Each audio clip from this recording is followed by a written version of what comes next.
In her second year of high school, Tia started dating Ryan.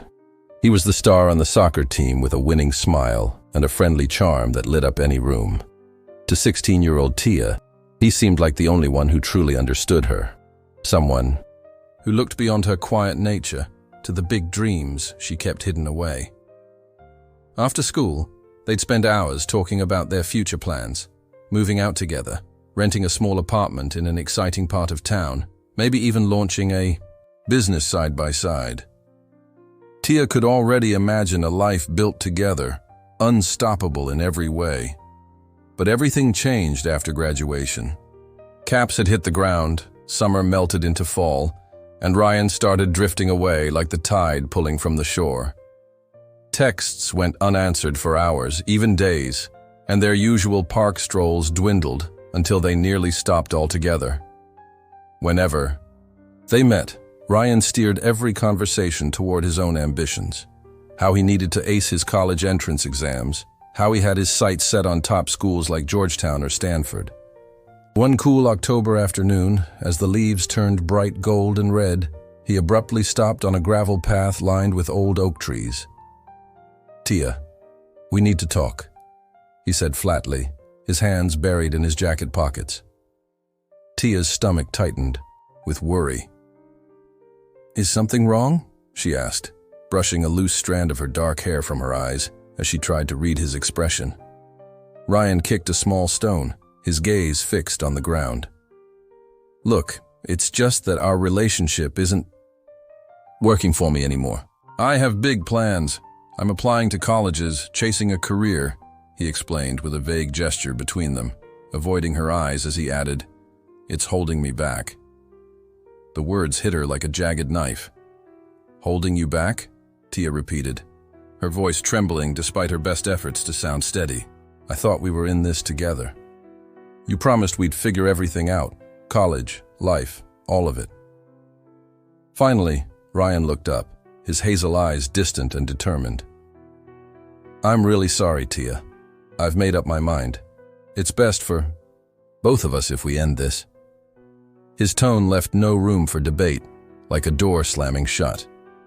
Tia stood frozen as he turned and walked away, his familiar blue jacket shrinking with every step, never looking back. The cool autumn wind tugged at her scarf, but she barely noticed. A deep ache spread in her chest, a hollow hurt that slowly consumed her. How could he simply toss aside everything they had dreamed of together, as if it were nothing more than extra baggage he didn't need? For a long time, Tia just stayed there, watching the empty trail, the sound of crunching leaves fading into silence, her heart shattered into scattered pieces. Soon after, her struggles only worsened. A few weeks after Ryan disappeared from her life, Tia's world took another crushing blow.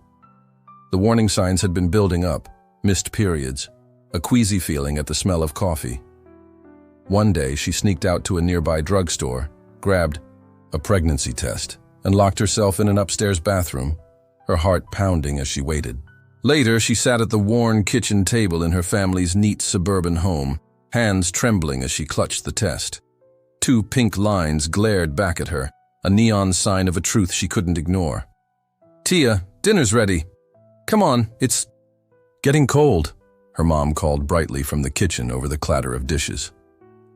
Tia shoved the test into her sweatshirt pocket, its plastic digging into her palm, and dragged herself to the dining room, each step feeling heavier than the last. The aroma of meatloaf and gravy filled the room, a familiar Tuesday routine. Her dad sat at the head of the table, glasses slipping down his nose as he scanned the local newspaper, while her mom bustled in with an apron dusted with flour, balancing a casserole dish and a bowl of mashed potatoes. "Tia, I need to talk to you," she mumbled near her chair, her voice thin and shaky. Her dad rustled the newspaper and peered at her over the rims of his glasses. "What's going on? You look like you've seen a ghost." Her mom paused mid-scoop, the serving spoon suspended with gravy dripping onto the tablecloth. "Sweetheart, what's wrong?" she asked, her tone tightening as she looked at Tia's pale face. Tia's chest tightened and her breath caught.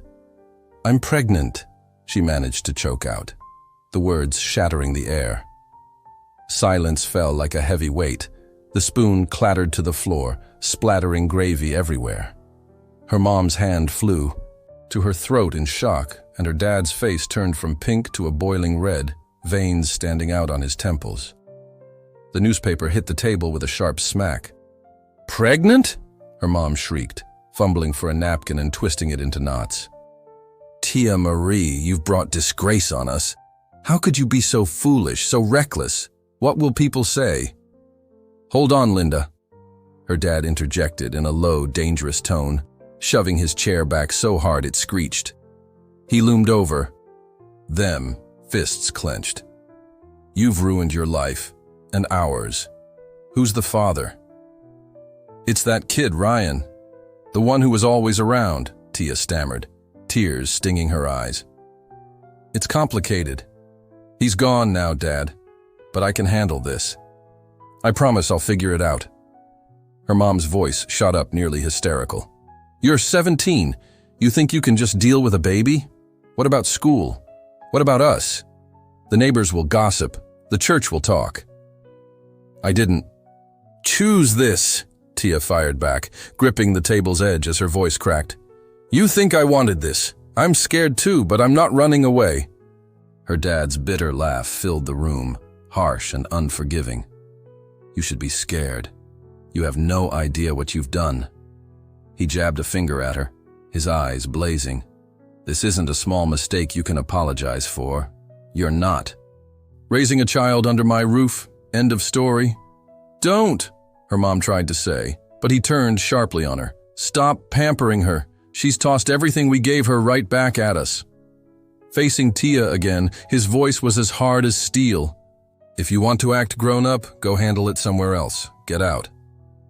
Tia's tears streamed down her face. "You're kicking me out just like that. I'm still your daughter." "Not now," he growled, stomping toward the living room, his footsteps shaking the floor. "You made your bed. Now lie in it." Tia stumbled back to her room, the weight of her parents' rejection sinking into her like a stone, dragging her under.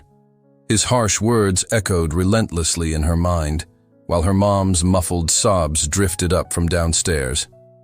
Tia grabbed her old duffel bag from under her bed, shaking as she stuffed in a few sweaters, her favorite pair of jeans, and the little notebook where she had once written her dreams, now feeling like cruel reminders.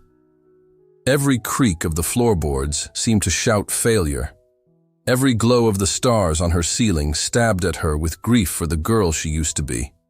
Fear gripped her chest, fear of the unknown, fear of the tiny life growing inside her, fear of being completely alone. But she swallowed it down. Zipping the bag shut with a final act of defiance, she paused at her desk, grabbing a framed photo of herself and Ryan from last summer, both of them laughing at a county fair. For a moment, she almost hurled it against the wall, but instead, she slipped it into the side pocket of the bag as a bitter reminder of the cost of trust. Downstairs, the dining room resembled a silent graveyard of untouched food, the meatloaf slowly congealing in its dish. Her mom sat slumped at the table, sniffling into a napkin, while her dad's absence roared louder than his earlier shouts. He had barricaded himself in the garage, no doubt. Tia lingered in the doorway, her throat tight. "I'm leaving," she said in a hoarse but steady voice, the strap of her bag biting into her shoulder. Her mom's head snapped up, eyes red and puffy. "Tia, wait, please, just think about this. Where will you even go? Does it matter?" "You heard Dad. I'm not welcome here. You're twisting this," Tia shot back, her pain spilling over. Her mom cried, standing so fast that her chair wobbled. "We're upset, yes, but running off isn't the answer. What about school? What about... I'm upset because you called me a disgrace, and Dad told me to get out. What am I supposed to do? Just pretend this never happened?" Her mom opened her mouth, then closed it again, clutching the table as if it were her only support. "We just need time," she whispered almost to herself. "Time's up," Tia declared, turning away before her determination could falter. She grabbed her coat from the hook by the door, the familiar weight offering a small comfort. and stepped out onto the front porch. The January air hit her like a slap, sharp and cold, stinging her cheeks and seeping through her shoes. Snow lightly covered the lawn, and the streetlights cast a pale glow over the quiet curb. Standing there with her breath fogging in the darkness, the duffel bag tugging at her arm, reality crashed in. She had nowhere to go, no Ryan, no home, no plan, except for one place, Grandma Nina's. Her father's mom lived 2 hours away, in Oakwood, in a small brick house with a sagging porch and a garden that bloomed even during winter.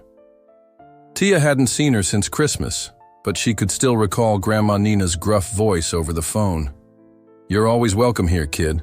Always." She had never been turned away. Not like this. Fumbling with her phone, Tia scrolled to her grandmother's number with numb fingers. The phone rang once, twice, then clicked. "Tia?" Grandma Nina's warm voice crackled through, edged with surprise. "It's late. What's going on, Grandma?" Tia's voice trembled as she finally broke down. "I need to come stay with you. Can I come right now?" There was a pause, a soft rustle on the other end. Perhaps Grandma Nina shifting in her old recliner. "What's happened, honey? You sound really upset." "I'll explain when I get there," Tia managed, wiping her nose on her sleeve. "Please, can I come?" "Of course you can," Grandma Nina replied firmly and without fuss. "Just get here safe. I'll have the kettle on." Tia hung up, clinging to the promise of shelter, just enough to move. She looked back at the house one last time, the warm light spilling from the windows, the silhouette of her mom still at the table, then turned toward the bus stop at the end of the street, the winter wind howling behind her. Tia got off the Greyhound bus in Oakwood just after midnight, her sneakers crunching on the frosty pavement of the station lot.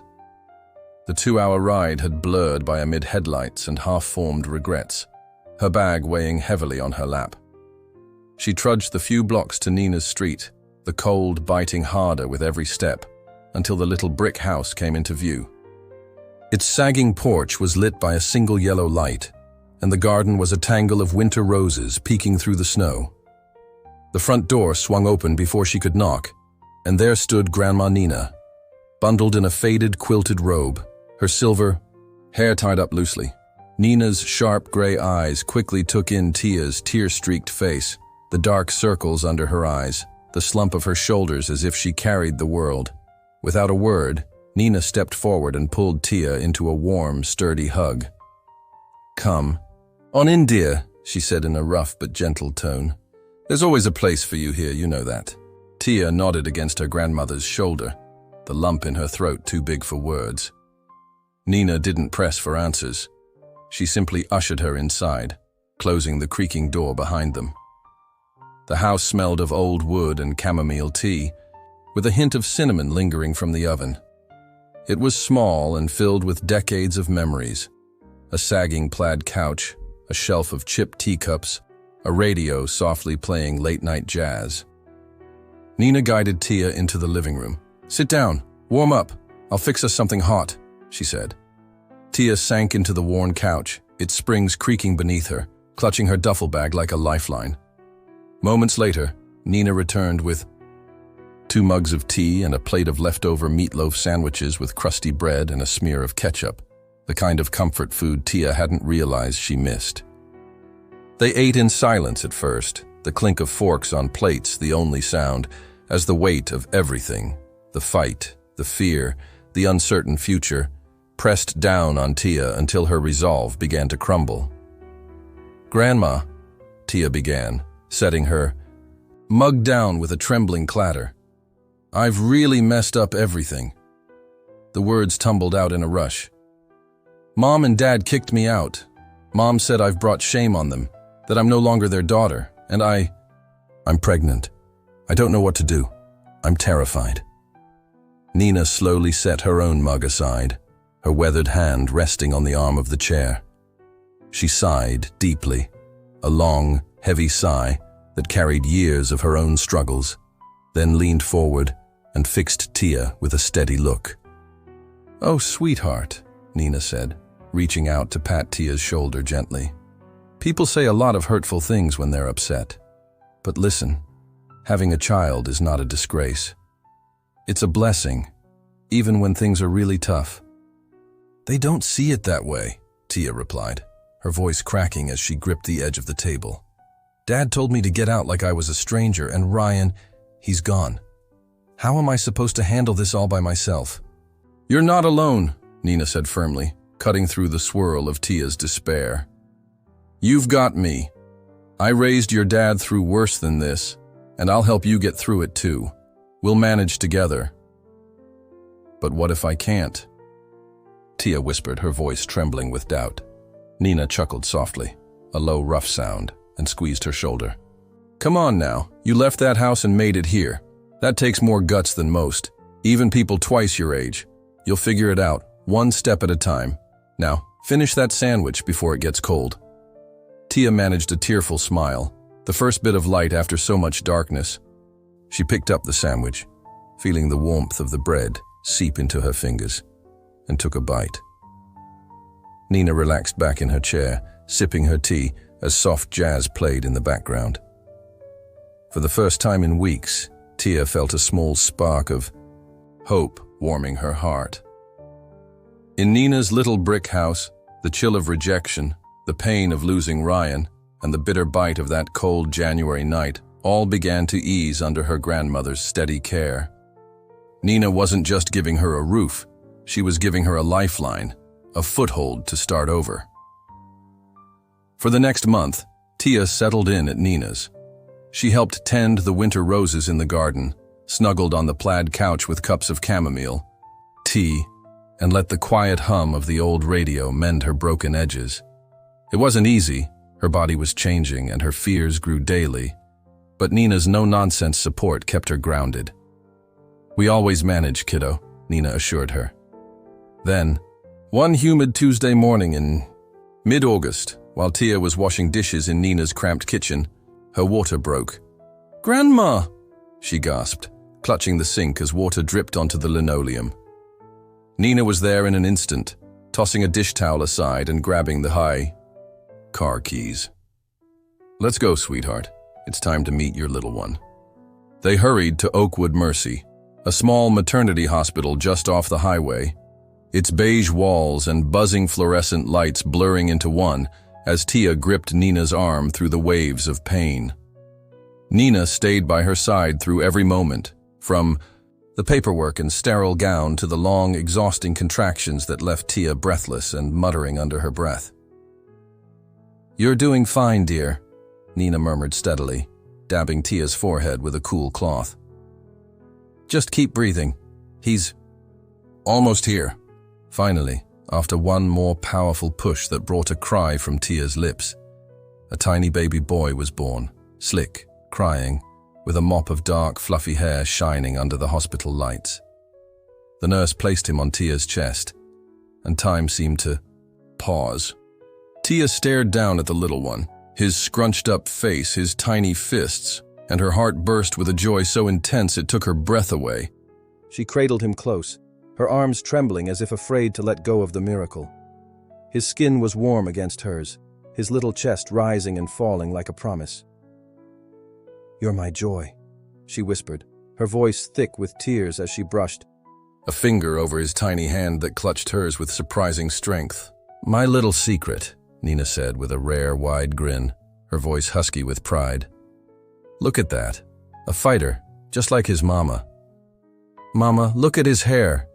Tia managed a shaky laugh, glancing at Nina. "He's perfect, isn't he? Perfect just as he is." Nina agreed, patting Tia's shoulder. "You did really well, kid. I'm proud of you." The hospital room filled with soft beeps, gentle whimpers, and the distant murmur of nurses. Tia traced the curve of his cheek, memorizing every detail, the flutter of his lashes, the way his lips pursed as if dreaming. She had been terrified of this moment, terrified of failing him, of the future.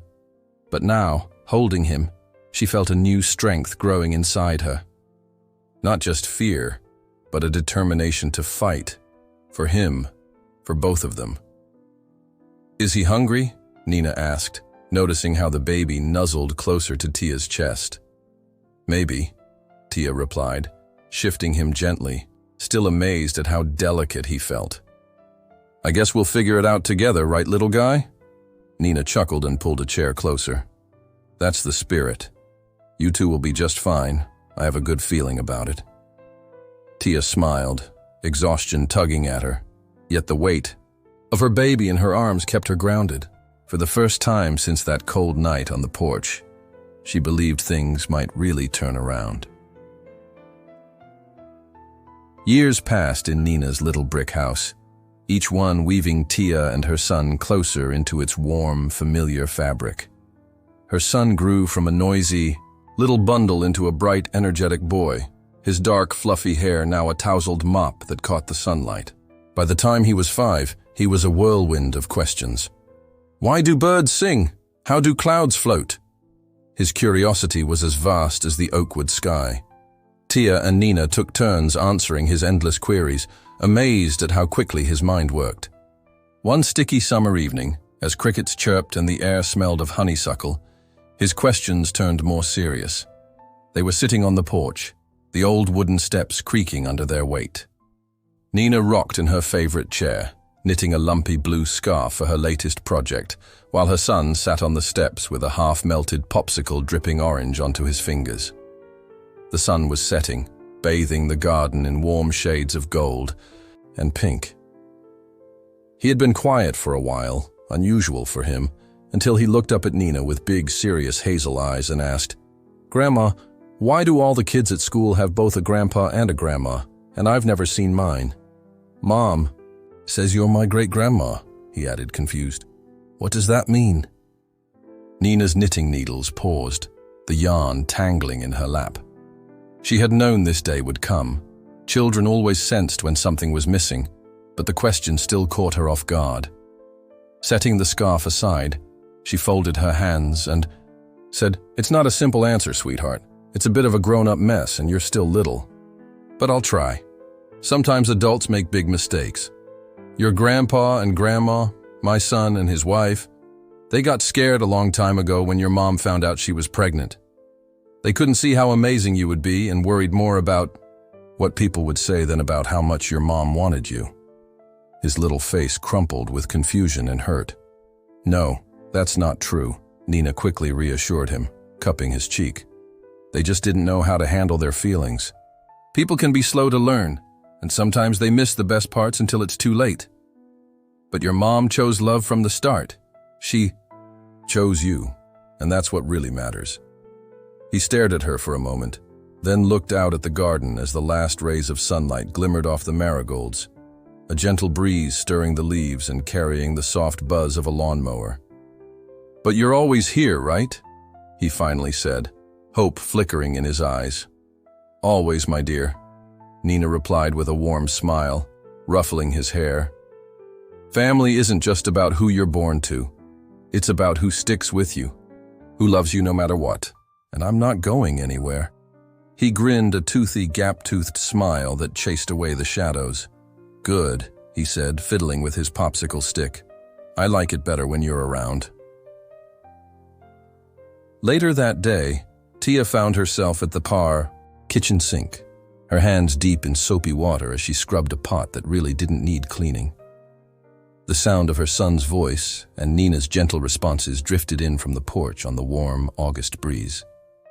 She caught the end of a conversation about, "They didn't want me," and her heart tightened as the sponge slipped from her fingers and fell into the suds.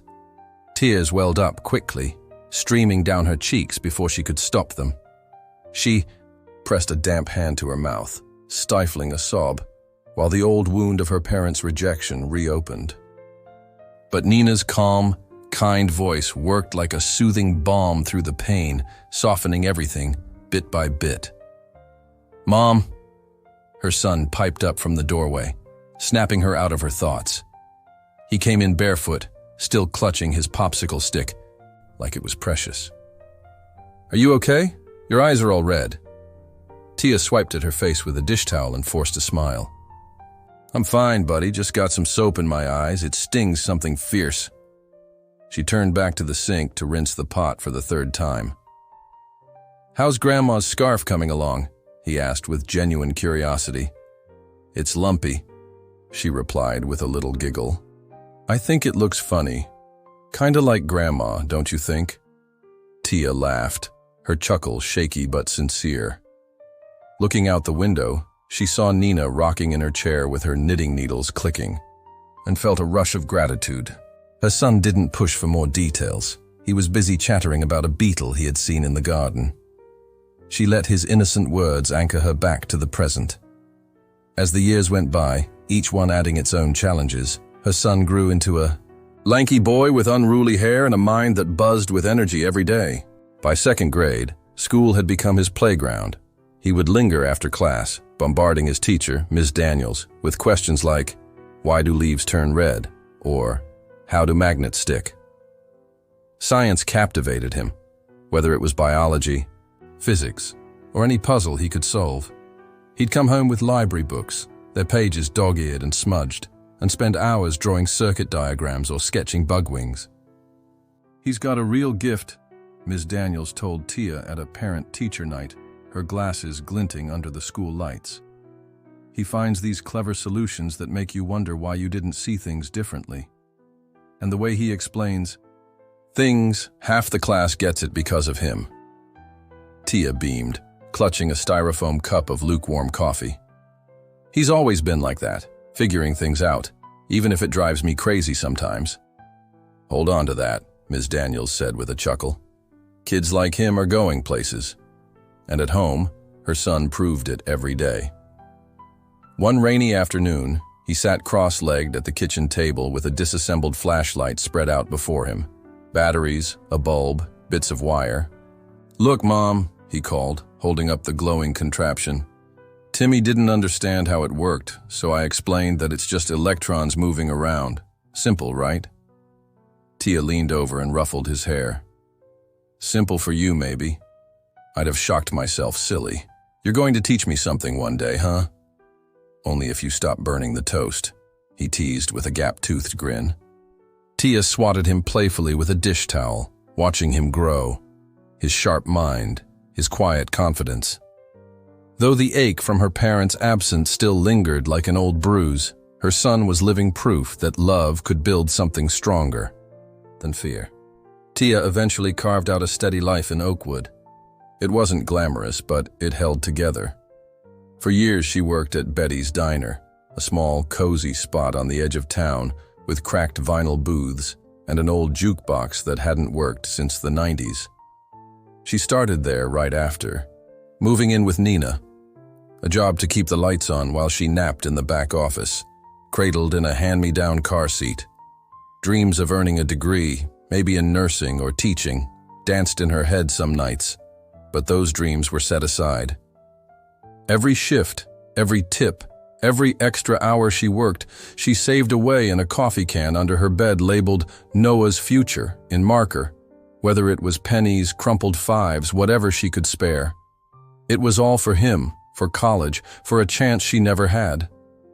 But life, as it often does, had other plans.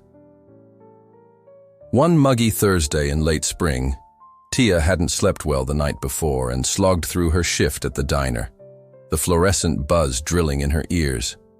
Her apron sagged with the weight of a coffee pot, and her sneakers squeaked on the linoleum as she refilled cups. While topping off a trucker's mug, a wave of dizziness hit.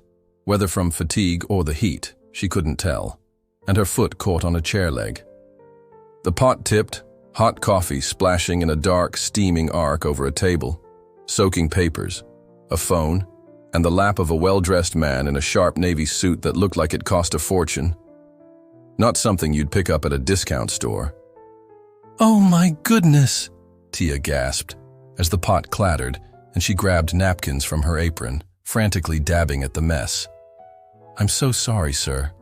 I really didn't mean to," she stammered, face burning red. The man brushed off the coffee from his sleeve, his jaw set and expression calm. He was in his 40s, with defined cheekbones, and hints of gray in his dark hair. Tia braced herself for a scolding, but he simply stared silently as she babbled. "I can ask my boss for the rest of the day off. There's a dry cleaner just 2 blocks away. I'll run over and fix it myself," she offered. He raised a hand to stop her, his cool blue eyes piercing. "Dry cleaning is fine," he said in a clipped tone, "but I have a meeting in an hour. If you want to fix this, bring me something to wear until my suit is ready." Tia blinked in panic. "Something to wear? I understand. Give me 20 minutes, please." She dashed to the kitchen, dodging a busboy, and pleaded with Betty, the diner manager, for a quick break. "It's an emergency. I'll be right back, I promise." Betty, a wiry woman with a rough voice, simply grunted and waved her off. Tia sprinted the few blocks home, sweat clinging to her back, and burst into Nina's house. Her son was at school, and Nina was napping. Perfect timing. Tia rummaged through the closet, pushing past moth-eaten coats until she found it. Grandpa Earl's old corduroy jacket, a relic from the 70s, brown and patched at the elbows, with a faint scent of pipe tobacco. It was just what she needed. Panting as she returned to the diner, she handed the jacket to the suited man. "Here. It's not fancy, but it's clean," she said. He examined the faded fabric and frayed cuffs, then unexpectedly burst into hearty laughter that echoed through the quiet diner. Tia froze for a moment, then managed a nervous grin. "It's, vintage," she said. "Vintage," he repeated, still chuckling as he shrugged it on. The jacket hung loosely on him, clashing with his polished slacks, but he accepted it with good humor. "You've got guts, I'll give you that," he said, wiping his hands on his apron. "I'm really sorry about the suit." Ryan waved it off, adjusting the jacket. "I have a meeting soon. We'll settle up afterward." He grabbed his soggy briefcase and moved to a booth in the back, where Betty joined him. Tia's jaw dropped as she listened to snippets of conversation about prime location development deals and the possibility of the diner being sold. Betty filled her in quietly, lighting a cigarette out back. "That guy's a real shark. He's been circling this place for months, planning to bulldoze it for a strip mall or condos." Tia's stomach sank. The diner wasn't just a job. It was her lifeline, her savings that she'd painstakingly built over the years. If he bought it out, all those years of saving might vanish in an instant. The next afternoon, Tia stood at the corner of Main and Elm, clutching the dry-cleaned suit in a plastic bag. The sun blazed down, glinting off Oakwood's sleepy storefronts, but her nerves buzzed like live wires. She was furious, really mad, at the slick land grab scheme and the threat to the diner that had been her rock for over a decade. When the suited man arrived again, this time in a gray outfit, no trace of corduroy, she thrust the bag at him, her jaw set. "Thanks for this, Ryan," she said. He accepted it with a nod and asked, "How much do I owe you for the cleaning?" Tia scowled. "Keep your money." "I don't want it." He paused, raising his eyebrows as he assessed her tone. "Hey, are you all right? You look like you're ready to hit me. Why do you care?" she snapped, her voice sharp enough to cut glass. "You're just another slick investor, right? Coming in, not caring about ordinary folks who depend on places like this to survive." Ryan went quiet, his easy charm faltering for a moment. He simply looked at her, his blue eyes unreadable, then tipped his head slightly and turned on his heel. "All right, fair enough," he muttered, walking away with the bag swinging by his side. Tia watched him leave, her anger simmering into a dull ache. She figured that was that, another man proving her instincts right. But the next morning, at Betty's diner, something felt off. She pushed through the door, apron half-tied, and froze as everyone, from the cooks and waitresses to the old guy serving coffee, stared at her, grinning as if they'd just won the lottery. "What's with all these smiles?" she demanded, hands on her hips. Betty rushed out of the kitchen, her gravelly voice softening into a huge, toothy grin. "You're a miracle worker, Tia. That Ryan guy called last night. He said he's dropping his land deal. He won't touch the diner unless you agree to dinner with him. Tia's jaw dropped. Dinner with him? Her mind whirled. 15 years without dating, no flings since Ryan, nothing after him. She had shut that door and tossed away the key. Men were trouble. She had learned the hard way. Her life was complicated. The diner was everything, and now this suited stranger was trying to dangle her future in front of her. It all stank of a setup. "This is crazy," she muttered, rubbing her temples. "What's his angle?" "I don't know," Betty shrugged. "But the diner's safe for now. You're the real deal, kid." Tia spent the rest of the day stewing over it, the clatter of plates and chatter of customers providing a fuzzy background. By evening, curiosity and a nagging "what if" won over her caution. "All right, one dinner," she told Ryan in a clipped voice. "But it's at the diner, my turf, tomorrow at 6 sharp. Deal?" "Deal," he replied with a smile. "See? You then." That very night, the diner was quiet, just the hum of the refrigerator and the sizzle of the grill. Tia picked a booth in the corner, still in her work jeans and a faded green t-shirt, keeping things simple and no nonsense. Ryan arrived on time, now in slacks and a button-up shirt with no tie. He sat down across from her, and Tia wasted no time. "Before you get any ideas," she said firmly, elbows resting on the table, "I have a son I'm raising on my own, and I take care of my grandma too. If you're looking for a fling or a woman with no commitments, that's not me. And if this is just a short-term thing, tell me now. I don't play games." Ryan leaned back with a slow, genuine smile. He was in his 40s, with lines around his eyes that told stories of experience. "Well, I've never been turned down so neatly before," he said with a soft chuckle. "Most women scramble for any bit of charm or money, but you're different, Tia." She narrowed her eyes. "I'm not sure if you're teasing me," she replied. "Yeah, well, I know what I want. So tell me, why me?" Ryan sipped the black coffee she poured, setting the cup down with a clear clink. "Honestly, you really surprised me with that jacket stunt yesterday. No one has ever spoken to me like that in years. I'm not here to disrupt your life. I just want to get to know you." Tia studied him, looking for any hidden motives. The diner's fluorescent lights caught the silver in his hair and a faint scar on his knuckle. He didn't flinch under her gaze. "Okay," she finally said, leaning back. "But let's keep it simple. Burger, fries, and nothing more." "Simple it is," Ryan agreed, raising his cup in a small toast. Soon Betty brought over their plates of greasy burgers and crispy fries, and they ate as the tension slowly gave way to a more relaxed conversation. Tia wasn't ready to fully trust him yet, but the familiar hum of the diner and Ryan's easy laughter chipped away at her defenses. Over the following months, that very first dinner turned out to be just the start. Ryan kept coming by, first once a week, then twice, with small, thoughtful gestures. A bouquet of daisies from the local market, tickets to an afternoon show at the old theater downtown, even a suggestion to watch the county fair's fireworks. Tia's walls, built high after so many years of hurt, began to crack.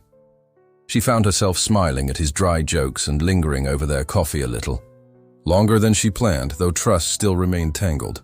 Ryan was like a puzzle, too polished and persistent, and she couldn't shake the feeling that there was more to him than met the eye. One clear October evening, as leaves crunched beneath their feet, Ryan threw her a real curveball. They were finishing their burgers at Betty's Diner, while an old Patsy Cline tune played from the jukebox. He set his fork down and looked straight at her. "Tia," he said calmly, "I'd really like to meet your son and your grandma too, if that's all right." Tia froze, ketchup smudging her fingers. "Meet them?" she repeated, her mind racing. "Why?" Ryan simply shrugged with a small smile. "Because they're the people who matter to you. I've been around for months now, and it feels right to know who is important in your life." His words broke through years of keeping people at arm's length. Tia hesitated, then mumbled, "All right, half expecting regret. The meeting happened that Saturday at Nina's house. Tia spent the morning fussing, vacuuming the sagging couch, wiping down the counters repeatedly, with her stomach in knots. Ryan arrived at 3 o'clock, this time dressed casually in jeans and a flannel shirt, and even brought a paper bag of fresh apples from a roadside stand. "Thought these might go well with dinner," he said, handing them to her with a friendly grin. Nina instantly took a liking to him, ushering him into the living room where her cozy quilted robe swished as she started rambling about how Tia had always been such a good girl, strong, raising her son on her own without complaint, working hard at the diner. "Grandma, cut it out!" Tia interjected from the doorway, cheeks flushed. Ryan chuckled, nodding at Nina. "I already know the story," he said. Nina beamed, patting his arm.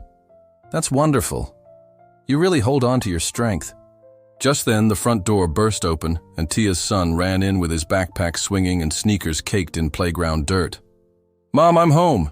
We dissected a worm today. It was so gross," he exclaimed, then stopped short and eyed Ryan. "Who's this?"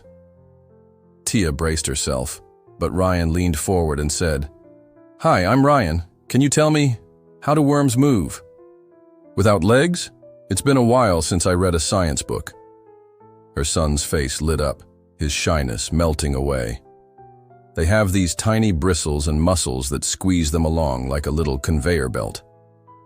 He then excitedly dashed off to grab a shoebox filled with his treasures, circuit parts, a magnifying glass, a worn-out bug guide, and spent the next 40 minutes chattering non-stop, showing Ryan a battery-powered fan he had rigged and a hand-drawn star chart. Ryan listened intently, asking, "What does this wire do? How did you figure that out?" His smile grew with every answer. Tia watched from the doorway, arms crossed, surprised by how naturally they connected. Nina came over, peeling apples for a pie, her quiet smile saying everything without words. "Why are you grinning like that?" Tia whispered. Nina replied softly, "Just thinking that after everything you've been through, losing Ryan, your parents scraping by, a man like him doesn't come along every day." Tia frowned, glancing back at Ryan, who was laughing as her son waved a bent paperclip. "I still don't understand why he's here or what he really wants sometimes," she said. Nina shook her head, dropping apple slices into a bowl. "It's not about what he wants. It's about what you've earned.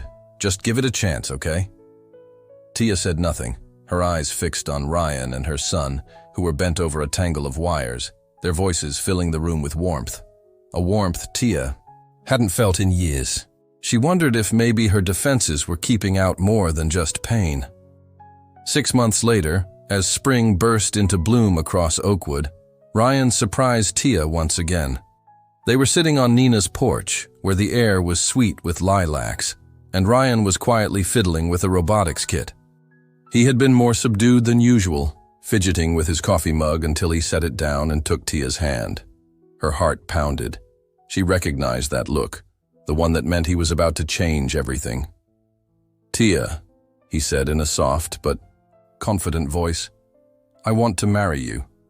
I want to spend the rest of my life with you. What do you say?" Tia stared at him, the words bouncing around in her head. Marriage, a diner girl with a coffee can dream and a son. Ryan was like a whirlwind, steady, kind, a man who could laugh at her rough edges and stick around no matter what. Sometimes, lying in bed beside him, she'd pinch herself, half convinced he was just a dream. But there he was, as real as the calluses on his hands, his blue eyes searching hers. "Are you serious?" she whispered, more to herself than to him. "Absolutely serious," he replied, squeezing her hand. "You practically said yes, even if you're hesitating a bit." And then, as if that wasn't enough, he added something that sealed the deal. They had talked about her job at the diner before. Ryan had even suggested she quit and join his real estate firm to handle administrative work, saying, "You'd be amazing at it." But Tia was firm. "I love Betty's. It's my lifeline. And I'm building a college fund for Noah. Ryan didn't push. He just let it be. A week after his proposal, he showed up at her house carrying a thick envelope and a grin that wouldn't fade. Nina was in the kitchen, peeling carrots for stew, and Noah was sprawled on the rug, doodling gears. Ryan placed the envelope on the table. "Go ahead, open it," he urged. Tia frowned, pulling out a stack of papers. Her eyes caught the letterhead, Carson University School of Medicine, and the words, "Dr. Carter, full tuition scholarship for the pre-med program." Her breath hitched. What? What is this? Ryan's eyes met hers, still smiling broadly. "They're covering 4 full years of medical school. You start in about 9 years when Noah is ready." "Stop laughing," she snapped, tears welling in her eyes. "Ryan, how did you—" She bolted to her room, grabbed the savings jar labeled Noah's Future, and dumped its contents on the table. "Take it. You paid for this, not me." Ryan's smile softened, his laugh quieting. "That money is yours, Tia. I did this because I wanted to help, not for any refund." Tia looked first at the cash, then at him, her chest heaving. Noah piped up, "Does this mean I'm going to be a doctor?" And Nina burst into laughter, clapping her hands. The room spun with voices, but Tia's mind was already racing ahead. Days later, Tia decided to act. She pulled every saved penny from 15 years of diner tips and ordered a custom jacket from a local tailor. It was a stunning deep navy wool jacket, cut sharply like Ryan's suits, but with a corduroy collar, a nod to that chaotic day-long. Ago.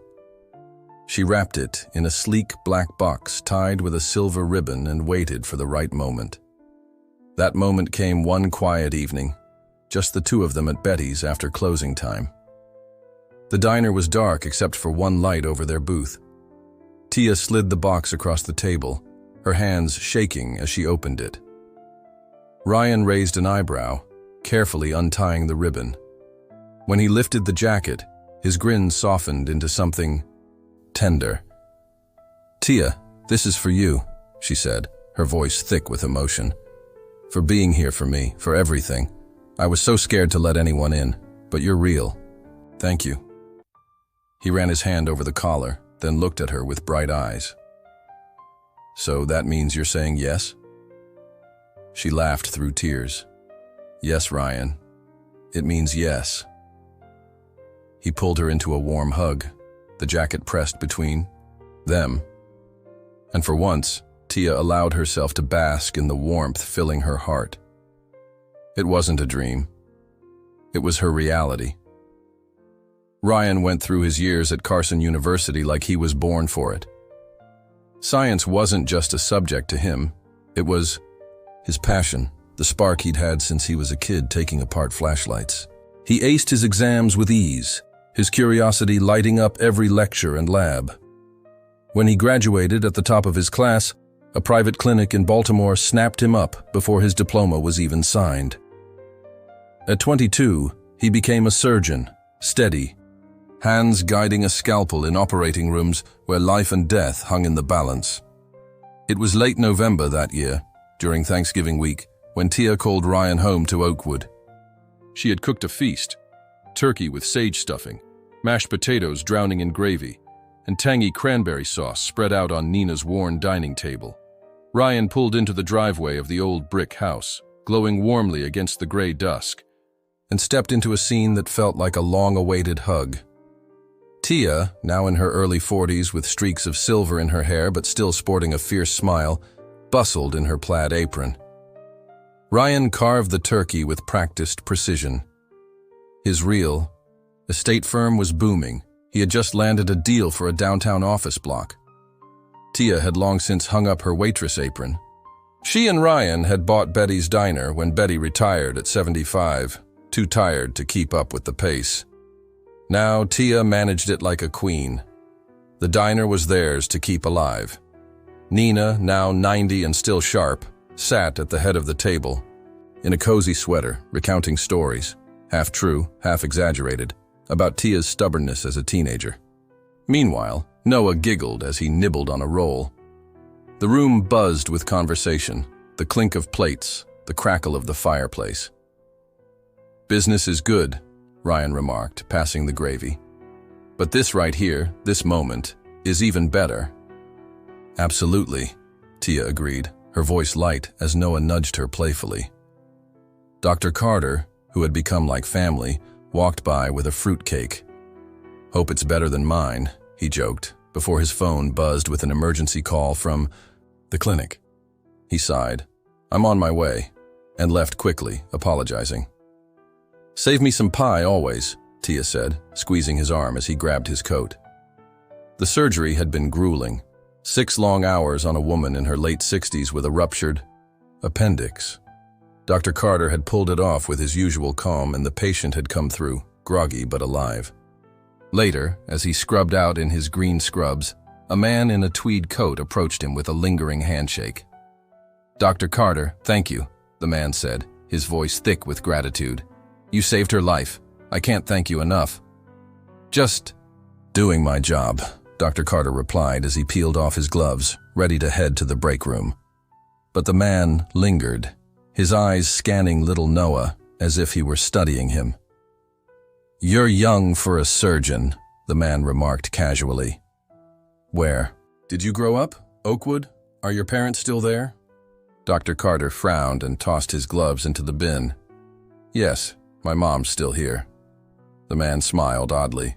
"I'm just curious. Good stock, I bet. Raising a kid like you. What's your mom's name?" Tia replied warily. "Now I'm glad your wife's okay, but I'd like to meet her, the woman who raised such a brilliant surgeon. I really need to thank her." Noah blinked in confusion, as if patients sometimes got too mushy. "Sure," he said slowly. "But that's not usually how we do things. She's busy." The man's tone softened as he stepped closer, briefly hugging Noah before pulling back and gripping his shoulder. "I'd love to meet her. Please, just once." Dr. Carter rubbed his temple, his patience thinning. "All right, fine, but make it quick," he finally agreed. His relief was palpable, though he couldn't quite shake a feeling of unease about the man. A few weeks later, in December, a warm day melted the frost off Oakwood's lawns. Dr. Carter drove up to his childhood home, the same brick house now fresh with a new coat of paint and a porch swing built by Ryan. He had been calling Tia Dad since their wedding, a quiet shift that felt right. Tia answered his call with excitement. "They want to meet us!" she exclaimed, practically bouncing as she headed out the door. Halfway there, Ryan stepped onto the porch, waving, while her grandparents, George and Linda, emerged from an old pickup. Tia ran out the front, her apron still dusted with flour from baking cookies, a welcome treat, her face lighting up with a bright smile. Noah hopped off the truck, kissing Tia's cheek. "I can't wait to meet you," he said. But when Tia saw her father in a tweed jacket and her mother in a faded cardigan, she stopped dead, her smile replaced by shock. Noah immediately ran to her side. "Grandma, are you okay?" he asked softly. Her father's voice broke as he said, "Tia, I'm so sorry. I missed you every single day. We were foolish, terrified, and I want to make things right." Tia stood silently, tears streaming down her face, her hands clenched tightly. Ryan moved closer protectively, but Tia waved him off, her eyes locked on her father. "Meet your grandparents," she whispered, her voice barely audible.